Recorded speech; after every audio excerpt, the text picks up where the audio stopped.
Hello everyone, आप सभी का स्वागत है मेरे चैनल पे।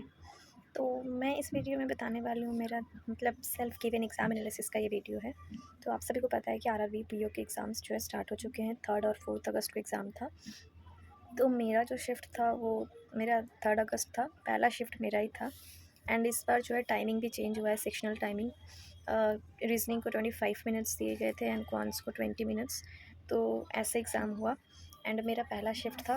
तो पहले तो मैं बताती हूँ, मैंने दिया था वेस्ट बंगाल स्टेट से। और सब बहुत लोगों को पता होगा एंड बहुत लोग होंगे यहाँ पे, कमेंट सेक्शन में बताइएगा। तो मेरा जो था टीसीएस में था, कोलकाता में। तो मेरा टीसीएस में सेंटर पड़ा था। तो उसमें सबसे बड़ी प्रॉब्लम थी, पहली प्रॉब्लम तो मैं आपको बताती हूँ कि वहाँ पे जो है माउस क्लिक का बहुत ज़्यादा प्रॉब्लम आ रहा था।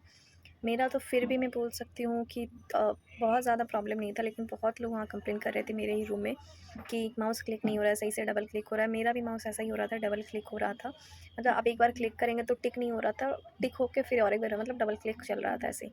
तो इसमें तो पहला कि मेरा बहुत सारा टाइम इसमें वेस्ट हो गया। अगर ऐसा ना होता तो मे बी एक या दो क्वेश्चन ज़्यादा होते। मेरे पास वाले एक लड़की का तो उसका बहुत ही ज़्यादा प्रॉब्लम हो रहा था, हालांकि उन्होंने चेंज कर दिया। पहला एग्ज़ाम देने में स्टार्ट होते ही उसका एक दो क्वेश्चन नहीं हो रहा था क्लिक, तो वो लोग ने चेंज कर दिया उसका पीसी। बट फिर भी एक होता, फिर आपका दिमाग ये हो जाता है, हट जाता है। आप ज़्यादा नर्वस हो जाते हैं, ऐसा होने से एग्ज़ाम भी ख़राब हो जाता है। तो मेरा भी डबल क्लिक हो रहा था प्रॉब्लम, बट मैंने बोला नहीं, मुझे लगा थोड़ा सा ही हो रहा है, बट अच्छा खासा प्रॉब्लम होने लगा। फिर तो एग्ज़ाम बहुत दूर तक चला गया, बहुत देर तक आप दे देंगे, उसके बाद चेंज नहीं करेगा। वो लोग बोल दिया था कि एग्ज़ाम के एक या दो क्वेश्चंस हों, ख़राब हो जाए फिर मुझे बोल देना। तो मैंने नहीं बोला, उसकी वजह से एक दो क्वेश्चंस प्रॉब्लम है। एंड अभी प्रॉब्लम हुए, मतलब लेट हुआ। और मैंने किस में क्या अटेम्प्ट किया वो मैं बताती हूँ। तो मैंने क्वांट्स में तो मेरा बस 20 हुआ एंड जो मतलब बहुत ही डिसअपॉइंटमेंट वाली बात है। इसका मैं आपको रीज़न भी बताऊँगी कि क्यों हुआ। एंड मैंने किसी के वीडियो पे, किसी को क्या, शायद आशीष सर के वीडियो पे एक कमेंट देखा था, एक लड़के का कि घर में मैं जब मॉक टेस्ट देती हूँ तो बहुत अच्छा होता है एंड एग्ज़ाम में नहीं हो पाता है। ये केस सेम केस मेरे साथ भी ऐसा होता है। घर में आप, या मैं कोई क्वेश्चंस कर रही होती तो मुझे सारा आ रहा होता है, मॉक टेस्ट के क्वेश्चन भी मुझे सारे आ रहे होते हैं, लेकिन जब मुझे एग्ज़ाम देना होता है तो पता नहीं क्या होता है, ख़राब हो जाता है या नहीं अटेम्प्ट हो पाता है। तो घर में तो मैं जब भी दे रही थी कॉन्स तो 26-27 अटेम्प्ट जा रहे थे, बट वहाँ पे 20 गए। उसका एक रीज़न मैं आपको बताती हूँ ये, कि पहला क्वेश्चन जो भी पहला डे जिसका था, फर्स्ट शिफ्ट था, उसको तो पता ही होगा कि क्वेश्चन आया था Q1 करके। Q1 मैं आपको पूरा एक दिखाऊंगी। Q1 एंड Q2 टेबल बना हुआ था। Q1 में ए बी था, Q2 में ए बी था एंड ए बी के नंबर दिए थे। उसमें क्लासिकल और मॉडर्न सॉन्ग्स थे, उसका 2 डिवीज़न दिया था एंड रेशियो दिया था। कैलकुलेशन बेहद ईजी था एंड डिकोड करना ही बहुत आसान था, लेकिन सबसे उसमें जो प्रॉब्लम वाली बात थी, इतना कंफ्यूजिंग था। आप ही सोचिए, इधर Q1 है, Q2 है, Q1 में ए बी, Q2 में ए बी एंड उसमें भी क्लासिकल मॉडल, इतना सब डिवीज़न था कि मैंने डिकोड कर लिया। डिकोड बहुत ईजी से नंबर थे, 36, 72, इसके रेशियो भी बहुत ईजिली ब्रेक हो रहे थे, तो मैंने बना लिया। उसके बाद जो क्वेश्चन मैं करने गई, मतलब क्लासिकल ए का चाहिए, तो मैं इतना कंफ्यूज हो जा रही थी कि Q1 का लेना है, Q1 ये है, इसका ए है, इसका क्लासिकल है, कुछ नहीं बन रहा था। आप मानोगे नहीं, मेरा 4 या 5 मिनट उसमें वेस्ट हो गए। तो उसके बाद मैंने देखा कॉर्ड मेरा 4 मिनट जा चुका है। तो मैं घड़ी देखी, मुझे लगा उस टाइम मैं एग्ज़ाम से आउट हूँ, अब मेरा कुछ नहीं हो सकता है। क्यों? क्योंकि उसके पहले, हाँ, सबसे पहले मेरा रीज़निंग खुला था, तो वो भी मेरा अच्छा नहीं गया था। तो पहले मैं कॉन्स पूरा कर लेती हूँ। तो पहला 4 मिनट जब मेरा ख़राब गया, मुझे लगा मैं एग्ज़ाम से बाहर हूँ, एकदम ही आउट हूँ, मेरा इस साल कुछ नहीं हो सकता है आरआरबी में।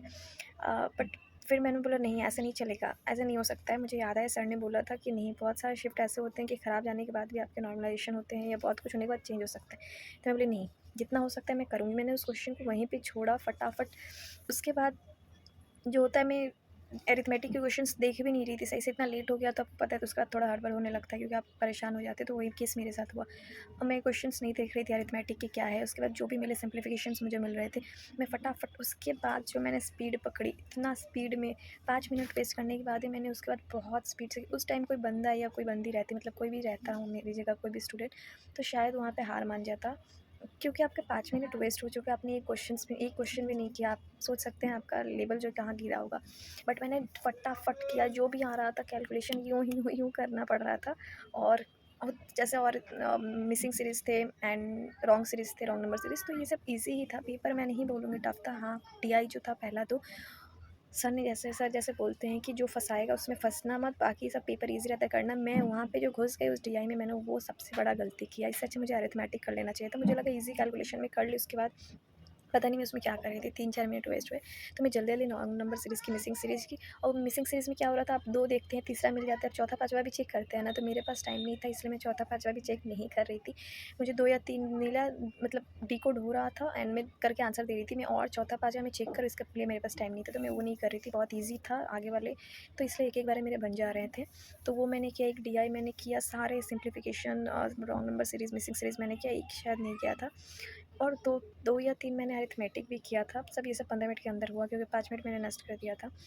तो 2-3 मैंने अरिथमेटिक शायद किया था, पता नहीं, बट मैं नर्वस हो गई थी, तो मैंने गलत कैलकुलेशन कर रही थी। तो 2-3 क्वेश्चन में मैंने टाइम तो इन्वेस्ट किया, बट उस क्वेश्चन से मुझे कुछ आंसर नहीं आया एंड तुक्का मैं नहीं लगा सकती थी, इसलिए मैंने छोड़ दिया। तो 2-3 क्वेश्चन्स पे मैंने टाइम इन्वेस्ट किया, पर उसका कुछ मिला नहीं मुझे। लास्ट में 1 मिनट जैसा था शायद, तो मैं सोची मैं जाती हूँ उस क्वार्टर 1 के डीआई पे, क्योंकि मेरा डिकोड हुआ पड़ा था। तो बट फिर भी मुझे इतने सब डिवीज़न थे और मैं लास्ट मोमेंट पे आप टाइम देख रहे हो, तो मुझे और समझ में नहीं आ रहा था। इसलिए बहुत ख़राब गया मेरा, 20 ही अटेम्प्ट हुआ। मेरे ख़्याल से पेपर ईज़ी था, बट मैंने जो उस टीआई में टाइम फँसा दिया, वही मेरी सबसे बड़ी गलती थी। उसको छोड़ के अगर मैं अरिथमेटिक कर लेती तो शायद 3-4 क्वेश्चन हो जाते, मैं 25 तक मेरा अटेम्प्ट चला जाता। या तो मैं डिकोड कर ली थी उस टीआई को, उस टाइम छोड़ देना चाहिए था, मुझे बाकी सब करना चाहिए। तो उसी टाइम दिमाग कभी-कभी एक बार काम नहीं करता, कहीं और हट जाते, फिर आते हैं तो आपका दिमाग सही हो जाता है, काम करता है। तो मुझे वो कर लेना चाहिए था। तो इसकी वजह से मेरा कॉन्स जो है 20 पे रुक गया, अटेम्प्ट मेरा 20 हुआ। और जो मैं बहुत ज़्यादा बहुत ज़्यादा फ्रस्ट्रेट थी उस टाइम। तो अब ये मैं बता सकती हूँ कि मेरे हिसाब से मुझे जितना लग रहा है मैंने किया है, एक्यूरेसी मेरा उसका 100% था और 20 अटेम्प्ट था। उसके बाद मैं रीज़निंग का बताती हूँ, लेकिन मेरा पहला जो खुला था रीज़निंग खुला था, तो मैं अब रीज़निंग का बता रही हूँ कि रीज़निंग में जो था सारे मैं बना रही थी। हाँ, स्टार्टिंग से मैं सारे करते जा रही थी। मैंने तो मेरा सारा ही बन रहा था, मतलब सारे जो पज़ल्स थे वो बहुत ईज़ी थे, मतलब ईज़ी टू, मतलब डुएबल थे सारे। आप कोई डायरेक्ट हिंट्स थे, मतलब ऐसे इनडायरेक्ट नहीं थे पज़ल के, डिफ़िकल्ट बना के आपको दे रहा है, ईज़ी था। बट 3 पर्सन का एक फ्लैट एंड फ्लोर का था एक पज़ल, तो मुझे लगा वो फ्लैट एंड फ्लोर जो है, फ्लोर का रहता तो मैं कर लेती, लेकिन फ्लैट एंड फ्लोर दोनों था, मुझे लगा वो डिफ़िकल्ट हो सकता है, इसलिए मैंने उसको लीव किया। एंड मैं आगे का किया। ब्लड रिलेशन भी बोलते हैं, मतलब बहुत ज़्यादा ये होता है, फँसाता है, इसलिए ब्लड रिलेशन भी मैंने नहीं किया। उसको छोड़ के मैं आगे गई, बाकी मैंने सारा कंप्लीट कर लिया। अब 4 मिनट जैसे था, 3 या 4, 3 साढ़े 3, हाँ 4 मिनट थे। मैंने वहाँ पे भी फिर बेवकूफ़ी की। क्या बेवकूफ़ी की, और मुझे पज़ल पे जाना चाहिए था, लेकिन मैं ब्लड रिलेशन पे चली गई। मुझे लगा कि पज़ल नहीं बनेगा तो ब्लड रिलेशन तो बन जाएगा, तो एटलीस्ट 3 नंबर जो है वो मैं ले लेती हूँ। तो ब्लड रिलेशन पे गया मैंने, दिया, मतलब ब्लड रिलेशन बनाया, इतना कन्फ्यूज़िंग था, कुछ कुछ भी कनेक्ट नहीं हो रहा था, कि 2-3 अलग-अलग जगह क्लू बनाया, कोई भी कनेक्शन नहीं मिल रहा था मुझे। उस टाइम दिमाग भी काम नहीं कर रहा था। तो मैं वहाँ पे पता नहीं 1 डेढ़ मिनट बैठ के उसको लेके क्या सोच रही थी, मेरा वो समय गया। फिर फटाफट मैंने 1-2 क्वेश्चन्स होते हैं ना, इस वर्ड से क्या बना सकते हैं आप, ये मीनिंगफुल वर्ड है, ये इसमें क्या ऑड वन आउट है, 1 या 2 क्वेश्चन ऐसा था, तो मैंने उसको फटाफट कर लिया देख के। और वो अच्छे थे, हाँ, वर्ड फॉर्मेशन जो था वो आसान था, तो मैंने वो कर लिया। तो उधर उसके बाद मैं फिर से ब्लड रिलेशन पे आ गई। मुझे उस टाइम पज़ल पे जाना चाहिए था, सारे पज़ल्स ईज़ी थे, तो मुझे ये लग रहा है कि वो भी पज़ल ईज़ी होता तो मुझे 5 नंबर मिल जाते, लेकिन नहीं, मैं ब्लड रिलेशन पे गई, वहीं पे मैंने टाइम अपना लॉस कर दिया। तो 8 नंबर हो गया, गया मेरा। 32 पे मेरा अटेम्प्ट था, और अगर मैं पज़ल पे जाती तो मेबी 36 7, हाँ 36 तक अटेम्प्ट मेरा जाता। तो ये मेरी गलती थी दूसरी। और रीज़निंग और मेरा शिफ्ट, मैं अगर ऑनेस्टली बोलूँ तो ईज़ी शिफ्ट था, बट मैंने अपनी कुछ बेवकूफ़ी की वजह से ऐसा किया। और मैं ये समझ गई हूँ कि जो पहले मुझे लगता था कि अरे मुझे तो ये क्वेश्चन आते हैं, मैं कर लूँगी। आपको क्वेश्चन आते हैं एंड आप एग्ज़ाम में कर लेंगे, उस टाइम उन दोनों में बहुत फ़र्क होता है। आप आते हुए भी क्वेश्चन सॉल्व नहीं कर पाएँगे, ऐसा होता है। सबसे सीखने वाली आपको बात ये है कि आपको सीखना पड़ता है कि कौन से क्वेश्चन अटेम्प्ट करने हैं, कौन से नहीं करने हैं। देख के लगता है अरे ये मुझे आता है, ये मैं कर लूँगी, तो आप उस क्वेश्चन में घुस जाते हैं, वही गलती होती है। उस टाइम आपको क्या करना है, उस टाइम आपको जो सबसे ईज़ी लग रहा है वो करना है एंड क्वेश्चन चूज़ करना है वहाँ पे। वो सबसे बड़ा खेल है, जो सही क्वेश्चन चूज़ करके वहाँ कर पाएगा वही जीतेगा अल्टीमेटली। तो ये बहुत बड़ा मुझे लगा कि मुझे सीखने को मिला। तो मैंने बहुत बेवकूफ़ी की, मेरे अटेम्प्ट्स जो है अराउंड 8 या 9 के अराउंड जा सकते थे, बट मैंने 52 पे ही क्लोज़ कर दिया। मेरी गलती थी इसकी वजह से। तो मैं बहुत ज़्यादा डिसअपॉइंट हुई थी उस टाइम।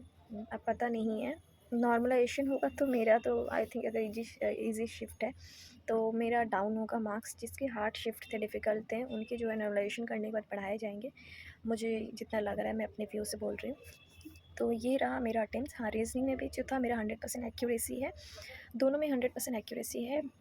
मुझे जो लग रहा है मे बी हार्डली अगर हो सकता है तो एक क्वेश्चन गलत जा सकता है, बट ये मेरा एग्ज़ाम एनालिसिस था, तो मैंने क्या-क्या किया मैंने आपको बता दिया।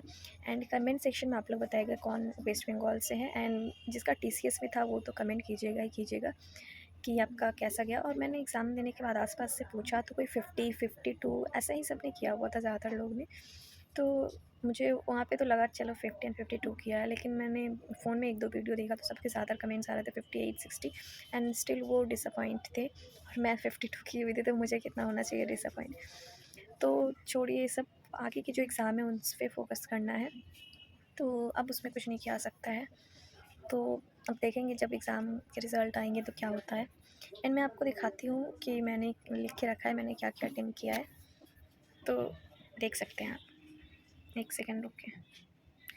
अच्छा, मैं आपको दे दूँगी, 1 सेकंड।